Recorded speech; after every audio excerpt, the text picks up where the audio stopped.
Assalamualaikum warahmatullahi wabarakatuh.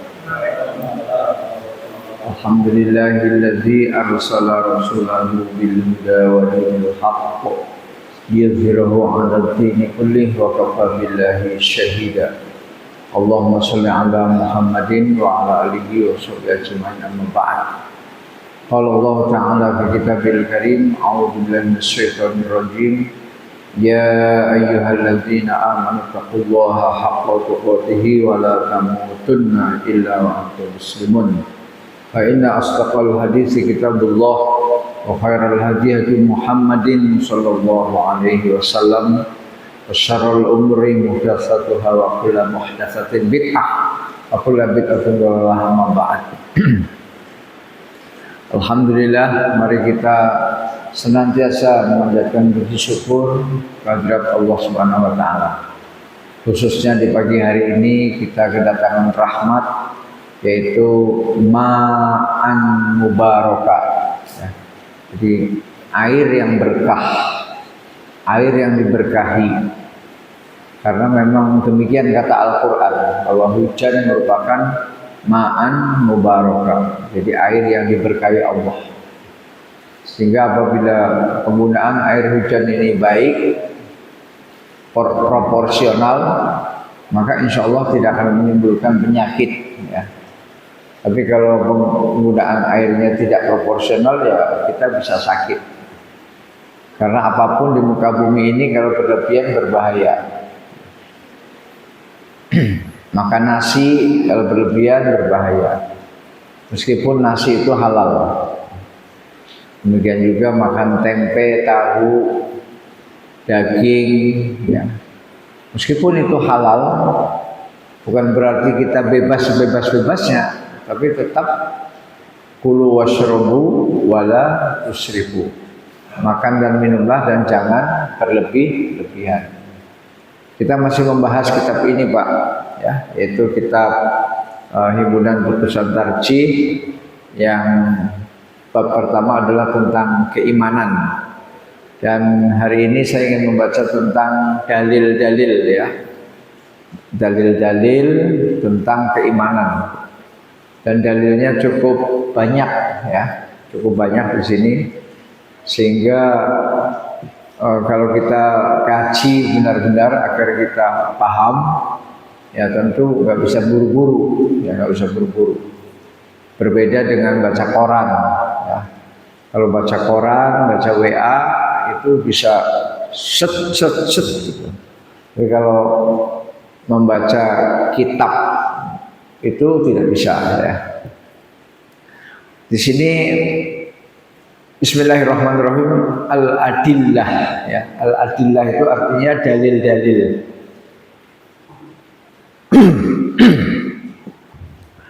Jadi dalil-dalil tentang keimanan.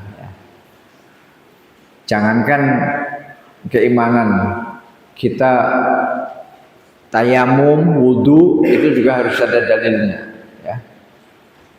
Kita takbir, meletakkan tangan, rukuk, sujud itu juga harus ada dalilnya. Apalagi keimanan. Kalau keimanan itu jelas lebih mutlak.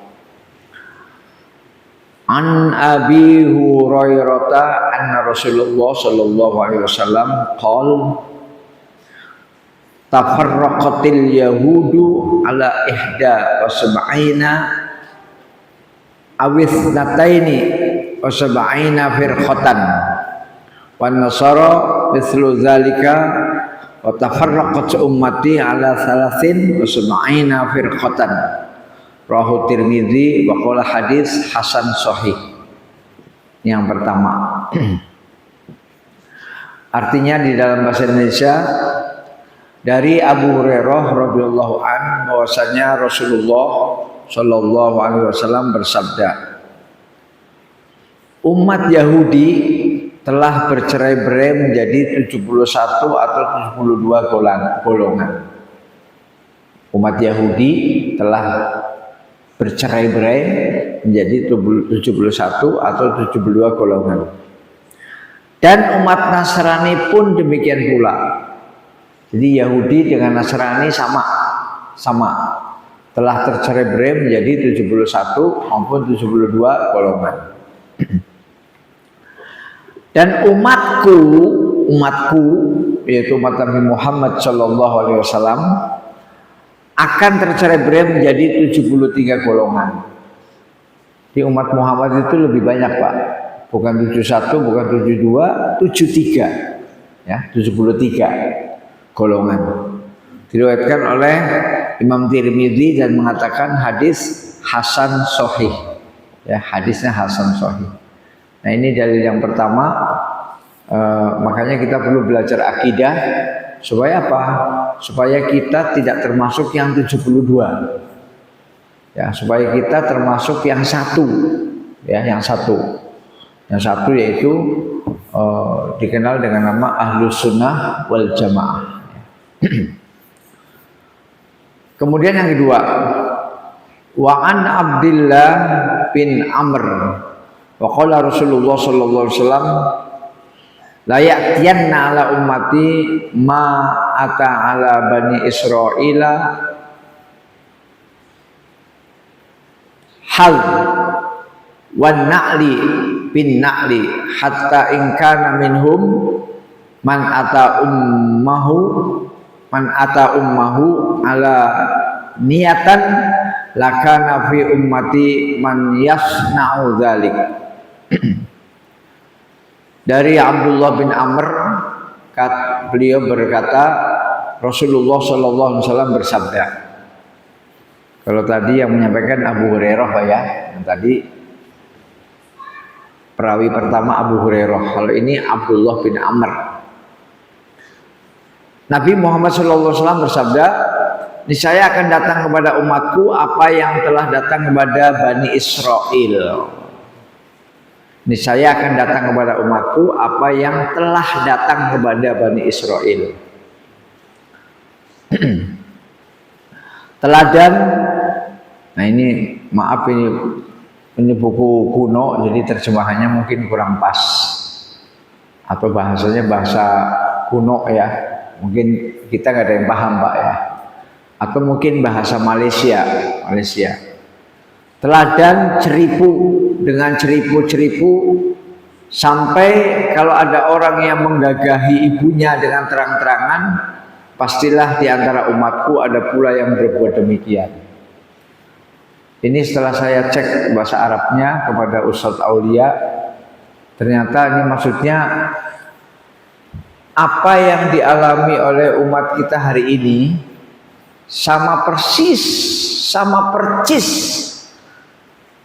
dengan yang dialami oleh umat Yahudi, seperti sandal yang sama itu. Sandal, Pak, sandal yang sama itu. Jadi nggak ada bedanya, ya. Sandal itu kan kalau ditangkrep begini, krep kan sama, ya. Jadi sama persisnya itu digambarkan seperti sekeping sandal, ya. Jadi kalau ditangkar begini, krep, nah sama. Nah, itu yang dimaksud dengan ceripu-ceripu. Saya udah tanya kepada ahli bahasa.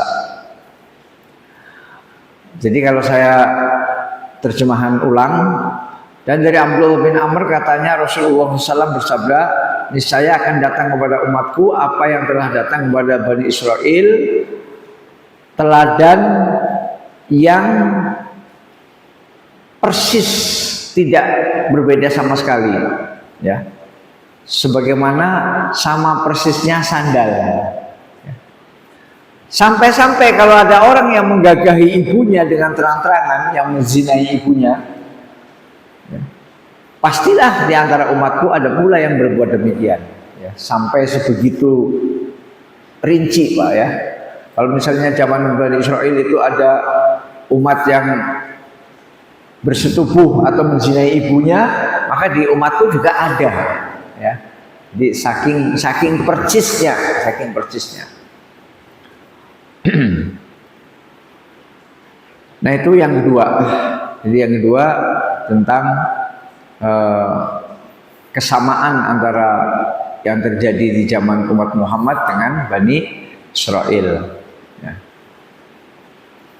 Dan yang ketiga,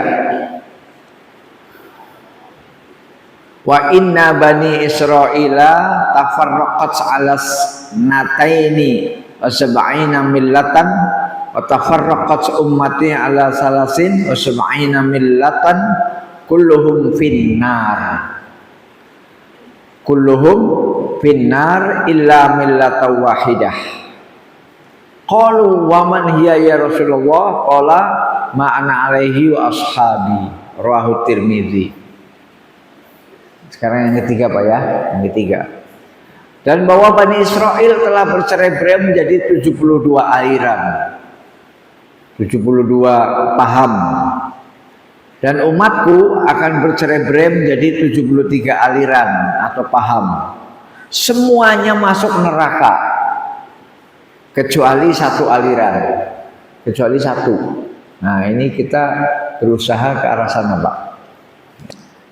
Jadi semuanya masuk neraka kecuali satu aliran. Kata sahabat-sahabat, siapa aliran yang satu itu ya Rasulullah? Yang satu itu siapa yang selamat? Yang satu itu siapa? Jawab beliau, ialah mereka yang mengikuti jejakku dan sahabat-sahabatku. Ialah mereka itu berarti siapa saja Pak? Ya, mereka yang mengikuti jejakku, yaitu jejak Rasulullah Shallallahu Alaihi Wasallam dan sahabat-sahabatku. Jadi di sini jelas bahwa Muhammadiyah termasuk mengikuti jejak Rasulullah plus sahabat. Ya. Jadi sahabat itu tidak di exit, ya, tidak disingkirkan, enggak, tapi masuk. Ya.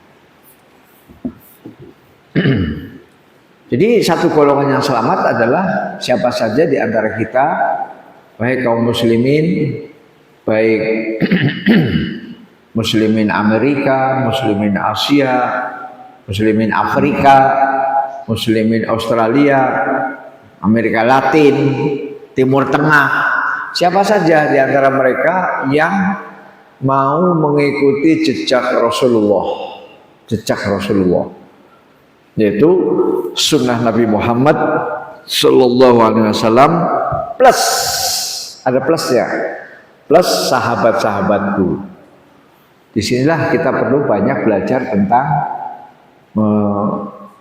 hayatus sahabah, ya. Bagaimana kehidupan para sahabat, bagaimana kehidupan Abu Bakar As-Siddiq radhiyallahu an, bagaimana kehidupan Umar bin Khattab radhiyallahu an, bagaimana kehidupan Utsman bin Affan radhiyallahu an, bagaimana kehidupan Ali bin Abi Thalib, bagaimana kehidupan Bilal radhiyallahu an, bagaimana kehidupan Ibnu Mas'ud, Ibnu Abbas, Salman Al-Farisi dan seterusnya. Dan kawan-kawan kita dari Jamaah Tabligh itu juga sudah pas karena mereka ada kitabnya namanya Hayatus Sahabah, ya. Ini kehidupan para sahabat. Supaya kita tahu, oh dulu Umar begini, oh dulu Ibnu Umar begini, oh dulu anaknya Abu Jahal begini, namanya Ikrimah. Ikrimah itu anaknya Abu Jahal tapi muslim, Pak, muslim. Jadi kalau Abu Jahal itu bosnya dedengkot kafir, Abu Jahal itu anaknya ternyata muslim. Ya, kan siapa yang mengira coba, Pak? Saya sendiri kan terkejut gitu ya. Loh, anaknya Abu Jahal muslim. Ya, bahkan menjadi perawi hadis, ya. Ikrimah namanya.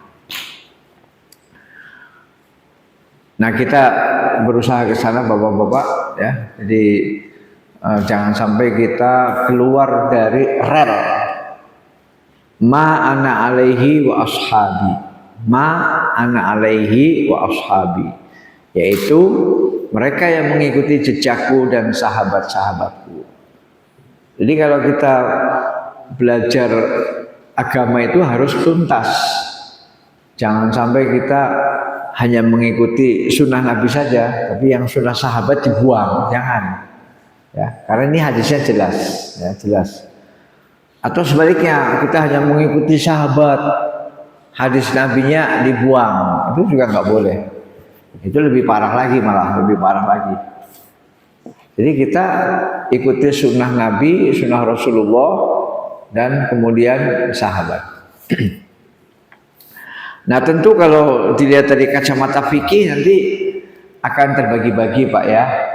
Ada yang sunnah Nabi tapi wajib kita ikuti, wajib. Ada yang sunnah Nabi tapi mubah.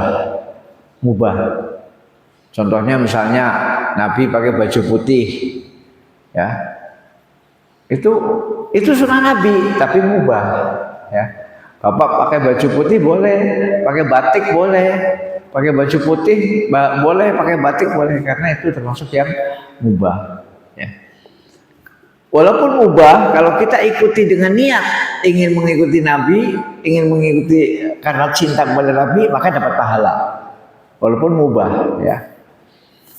Nah, jadi surah Nabi itu nanti kalau dilihat dari kacamata fikih, nanti ada yang wajib, ada yang sunnah yang sunnah, itu loh Pak. Sunnah yang sunnah. Ada yang mubah, ada yang makruh, dan juga ada yang haram. Yang haram yang mana? Yang haramnya berarti yang Rasulullah melaknat ini, Rasulullah melaknat ini, Rasulullah melaknat ini, berarti haram itu. Ya. Misalnya Rasulullah melaknat laki-laki yang berpakaian seperti wanita dan wanita berpakaian seperti laki-laki, nah itu termasuk sunnah yang diharamkan. Ya. Nggak boleh kita berpakaian laki-laki berpakaian cewek, cewek berpakaian laki-laki, nggak boleh. Termasuk larangan Rasulullah menggunakan cincin emas, ya. Itu sunnah Nabi yang dilarang, ya, sunnah Nabi yang dilarang. Nabi melarang umatnya yang laki-laki menggunakan sutra, baju sutra, kain sutra, dan juga cincin emas.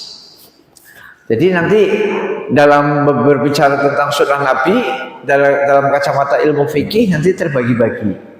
Ada yang wajib, ada yang sunnah, ada yang mubah, ada yang makruh, ada yang haram. Ya. Yang makruh itu contohnya tidur habis subuh, ya, tidur habis subuh atau tidur habis asar, ya, itu termasuk yang makruh. Sebaiknya kita tidak melakukan, ya. Sebaiknya kita tidak melakukan, karena itu termasuk makruh, ya. Termasuk makan bawang mentah, ya Pak ya. Bawang mentah, apakah bawang merah, bawang putih, apakah jengkol, apakah julang jaling, ya. Itu termasuk makanan-makanan yang makruh, ya. Nah, jadi nanti kita tidak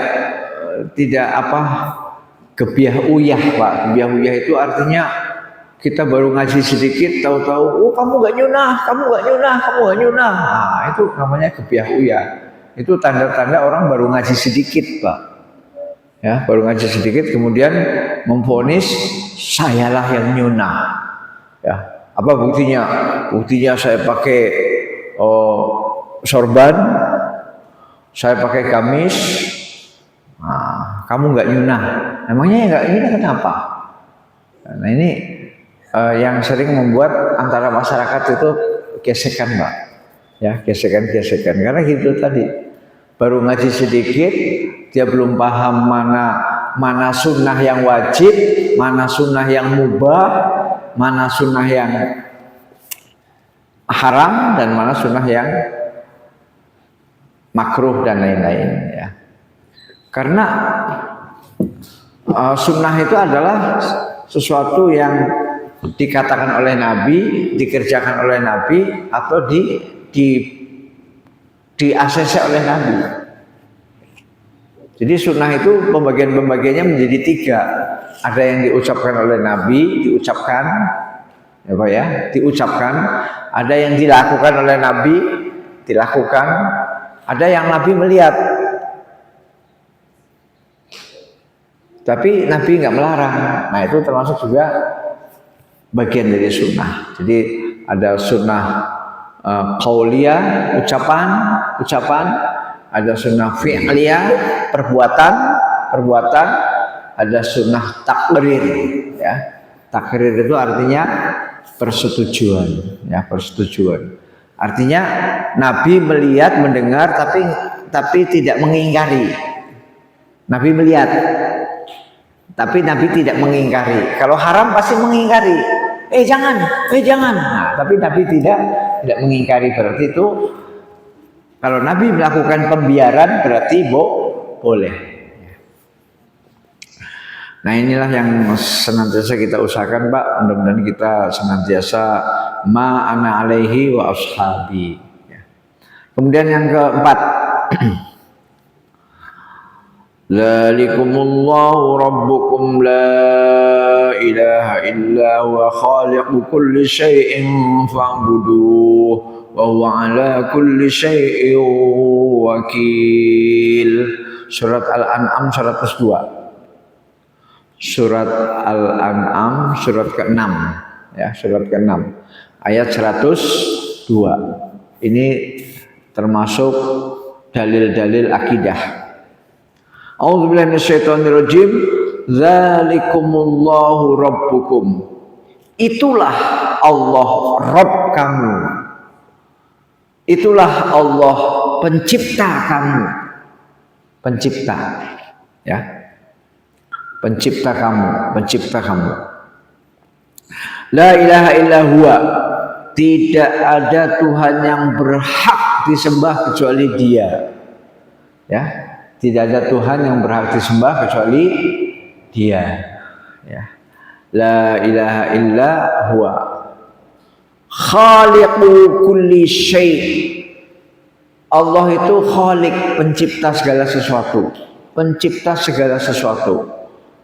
Yang menciptakan kerikil, yang menciptakan debu, yang menciptakan pohon kelapa, yang menciptakan rumput, yang menciptakan air, yang menciptakan hujan, yang menciptakan es, yang menciptakan embun, ya. Kulli syai', khaliqu kulli syai', pencipta segala sesuatu, ya. Fa'buduh, maka beribadahlah. Maka sembahlah Allah, beribadahlah kepada Allah. Fa'buduh wa huwa ala kulli syai'in wakil, dan Dia mengurusi segala sesuatu. Jadi segala sesuatu diurus sama Allah Subhanahu wa taala. Maka ketika seseorang meninggal jangan khawatir, Pak. Jangan khawatir, yang misalnya nanti kalau ustadz ini meninggal gimana ya dakwah kita? Kenapa kita pusing-pusing, udah diatur Allah kok. Ya. Ada ustadz ini atau tidak, dakwah jalan. Ya. Namanya dakwah jalan kalau hanya ada ustadz ini. Kalau ustadz ini mati, dakwahnya mati. Enggak. Tetap jalan. Ya. Itu ilmu yang saya dapat dari Pak Gus Baha seperti itu. Ya, dari Pak Gus Baha. Jadi kita jangan merasa kepedean, Pak. Ya. Apalagi misalnya ada tokoh meninggal. Waduh, meninggal. Masya Allah, nanti gimana dakwah kita? Ngapain pusing-pusing? Dakwah tetap jalan. Tetap jalan. Ada penggantinya nanti. Kan penggantinya kan Allah nggak teriak-teriak, Pak. Saudara-saudara, ini saya matikan, gantinya ini. Kan Allah nggak teriak-teriak. Tetap ada penggantinya, ya. Jadi kadang-kadang yang suka begitu itu anak muda, Pak. Anak muda. Jadi saking mengidolakan sosok gitu ya. Nah, makanya kita jangan terlalu mengidolakan sosok, jangan, biasa aja. Ada Pak Din Samsudin, ada Pak Amin Rais, ada Pak Haidar Nasir, ada semuanya biasa aja. Dulu ada yang namanya Pak A.R. Fahrudin, mungkin Pak Kamsi kenal itu Pak A.R. Fahrudin, ya. Udah meninggal kan, Pak? Meninggal. A.R. Fahrudin. Jadi kalau sekarang kita nggak usah terlalu mengidolakan, biasa saja, ya. Apalagi yang namanya Muhammadiyah itu kan kepemimpinannya kolektif kolegial ya. Jadi tidak apa namanya, tidak kultus kepada satu orang, ya kan? Muhammadiyah itu di situ hebatnya. Ya, jadi apa, duduk bersama bareng musyawarah untuk menentukan apa bagusnya bagaimana. Ya. Jadi tidak ada satu yang dikultuskan itu. Jadi zalikumullahu rabbukum la ilaha illahu khaliqu kulli syai' fa'buduh wa huwa ala kulli syai'in wakil. Itulah Allah Tuhanmu sekalian. Tidak ada Tuhan yang wajib disembah selain Allah yang menciptakan segala sesuatu. Maka hambakanlah dirimu, ya. Maksudnya sembahlah Allah, jadikanlah kamu hambanya. Hambakanlah dirimu padanya, dan dialah yang mengurusi segala sesuatu. Jadi kalau kita dekat dengan Allah, maka kita hidupnya adem, Pak, ya. Kan sebenarnya yang membuat manusia hidup gelisah itu kan karena rasa khawatir dan takut, Pak. Khawatir, takut, ya. Seperti misalnya yang tua seperti saya nih, ya. Itu setan tuh bisikin, lo nanti sebentar lagi mati lo. Nah, kenapa? Lo tambah tua kan udah gak ada tenaga. Gak ada tenaga berarti gak ada pekerjaan. Gak ada tenaga berarti kan gak ada pekerjaan. Gak ada pekerjaan berarti gak ada uang. Mati lo. Oh, itu ditakut-takutin sama setan, Pak. Iya, setan itu mata-mati. Lo tambah tua berarti tambah loyo, tenaga hilang. Nah, berarti nggak bisa kerja lagi. Kalau nggak bisa kerja lagi berarti nggak dapat duit dong. Kalau nggak dapat duit berarti nggak bisa makan, mati. Nah itu bisikan dari setan, Pak. Ya. Jadi nggak boleh berpikir begitu. Pokoknya rezeki itu tetap ada, ya. Orang ayam yang nggak pernah kuliah, hanya gini-gini aja, dapat cacing, ya. Dapat cacing. Itu ayam nggak pernah kuliah, nggak pernah S1, S2, S3. Ya. Kenapa yang sudah kuliah S1, S2 malah ketakutan? Ya. Kalau sudah waktunya mati, ya. Apakah matinya umur 80, 70, ya. Nabi Muhammad bersabda, umur umatku antara 60 sampai 70. Ya, antara 60 sampai 70. Ya sudah, yang sudah masuk umur 60 siap-siap. Ya. Kalau ternyata Ustadz saya udah 70 tapi masih hidup, alhamdulillah ada bonus. Ya. Yang diperkirakan oleh Nabi itu antara 60 sampai 70. Nah, saya kira kita ini terutama yang 2 orang ini masih muda, Pak, ya. Yang 2 orang ini masih muda. Yang lain itu kan ya, jadi nggak usah khawatir. Dan kekhawatiran itu 2. Pertama, kekhawatiran terhadap apa yang akan kita alami. Apa yang akan kita alami di alam kubur. Nanti gimana kalau ketemu malaikat? Nah, ya, itu yang pertama. Ketakutan dan kengerian di alam kubur, di alam barzakh. Ya. Yang akan kita alami secara pribadi, sendirian, Pak, di alam barzakh itu. Gak ada yang bisikin, gak ada listrik, gak ada WA, ya. Nah, itu kan pantas kalau Khalifah Utsman bin Affan itu juga merasa ngeri dengan alam kubur, Pak. Ngeri, ya. Beliau itu khalifah, Pak. Hafal Quran, dadanya penuh dengan Al-Quran, tapi melihat alam kubur masih ngeri. Ya. Nah, bagaimana kita yang hafalannya hanya kulhu, ya, yang hafalannya hanya inna a'toina, ya. Itu Utsman bin Affan itu seluruh dadanya isinya Quran, Pak. Ya. Sehari entah berapa kali khatam Al-Quran. Tapi melihat alam kubur masih takut. Dia mengatakan alam kubur ini penentu. Kalau di alam kubur ini selamat, maka fase berikutnya akan selamat.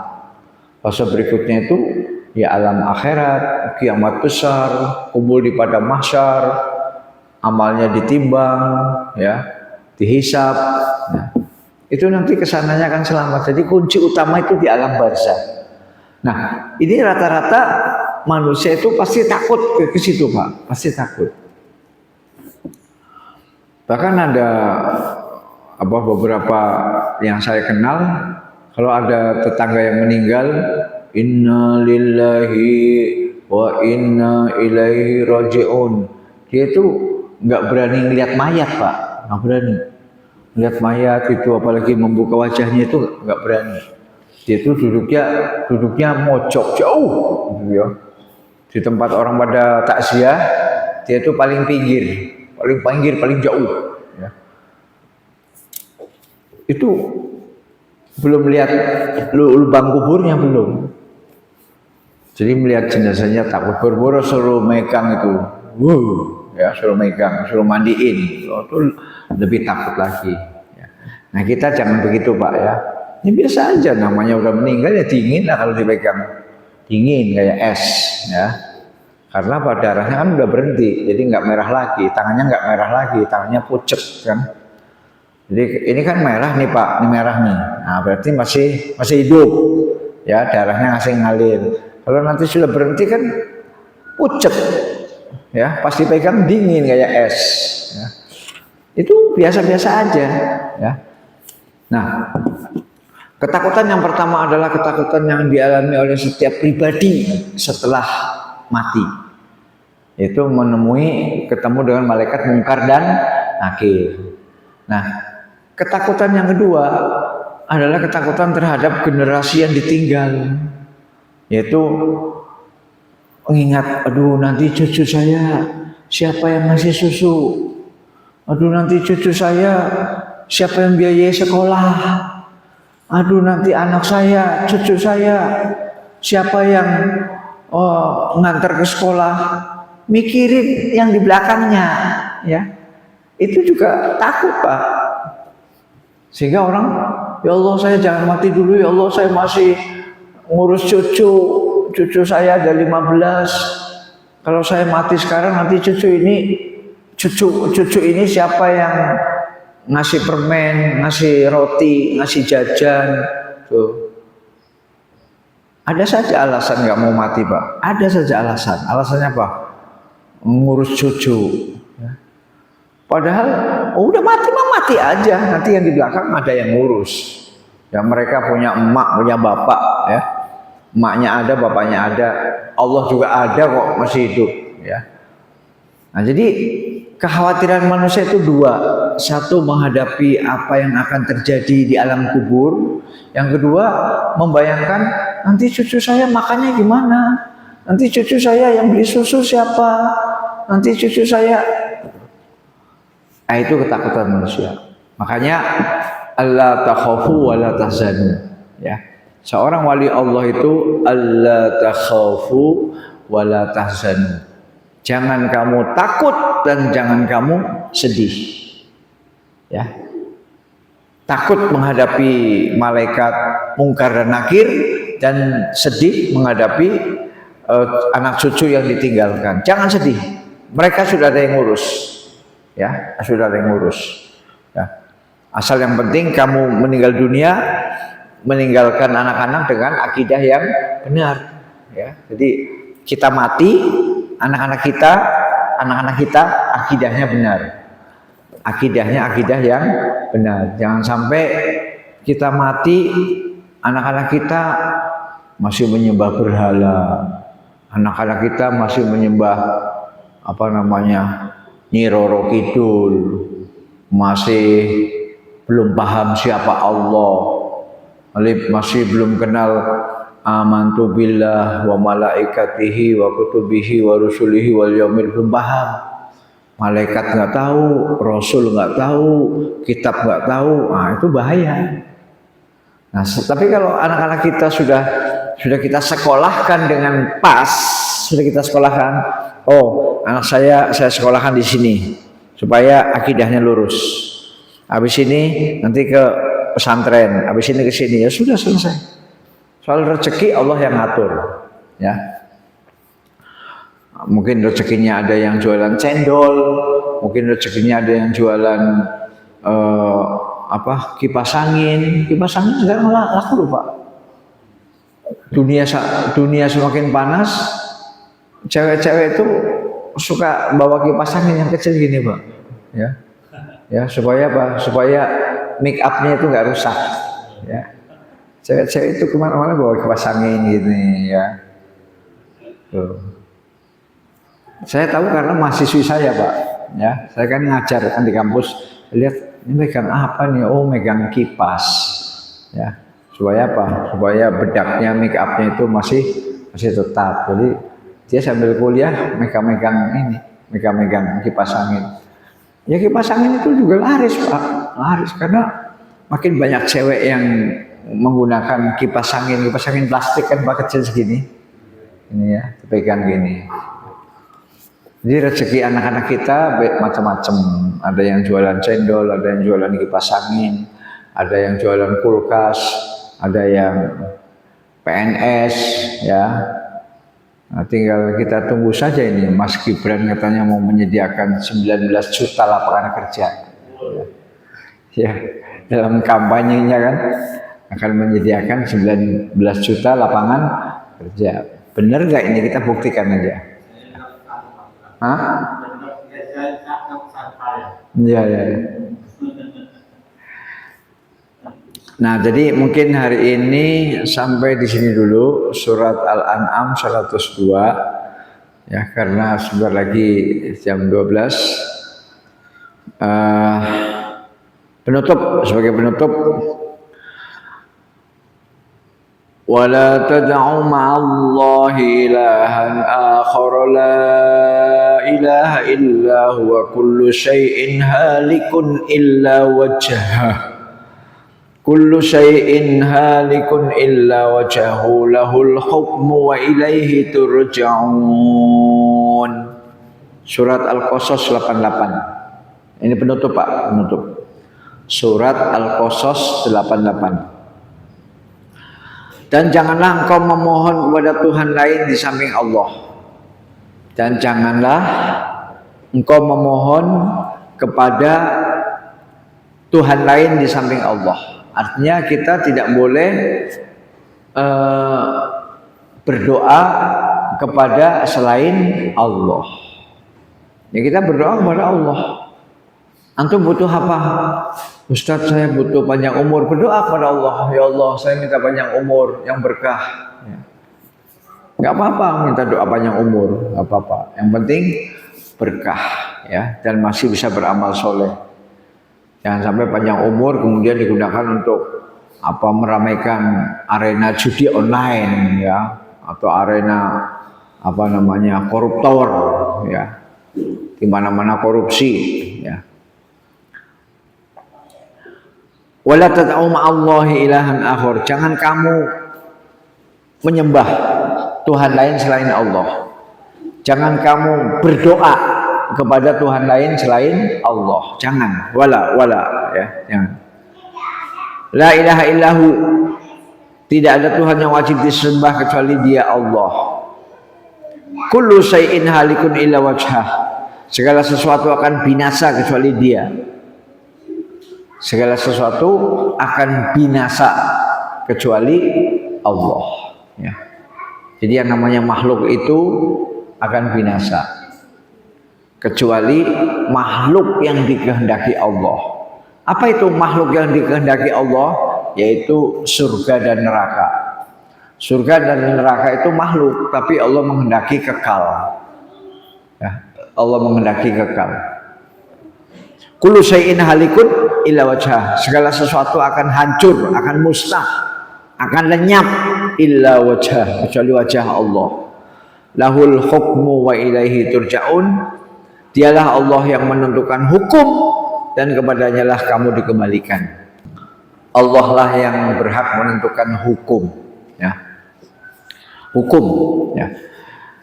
Hukmu itu hukum, ya, ketetapan, ketentuan. Jadi yang berhak mengatakan ini halal, ini haram itu adalah Allah Subhanahu wa taala.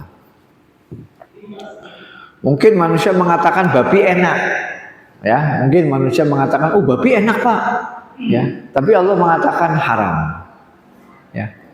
Walaupun enak menurut lidah kamu, jangan. Ya. Babi. Ya. Jadi jangan sampai kita terpengaruh dengan iklan-iklan babi panggang, ya. Bipang itu, babi panggang, ya. Dia membayangkan, "Pak, sate kambing aja enak, Pak. Sate kambing. Nah, kalau kambingnya diganti babi berarti lebih enak."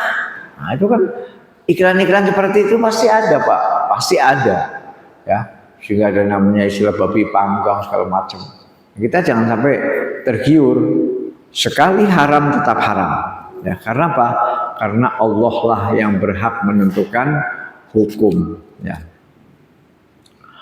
Lahul hukmu, ya, wa ilaihi turja'un. Qasas 88 yang ditutup dengan kalimat lahul hukmu wa ilaihi turja'un. Kepunyaan Allah atau hak Allah membuat hukum, membuat undang-undang, membuat aturan. Wa ilaihi turja'un, dan kepadanya kita semua akan turja'un. Inna lillahi wa inna ilaihi raji'un.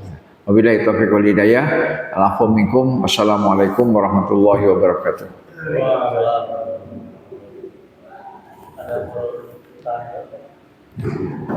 Ada yang mau ditanyakan nggak, Pak? Kalau nggak ada ya jangan kita paksa.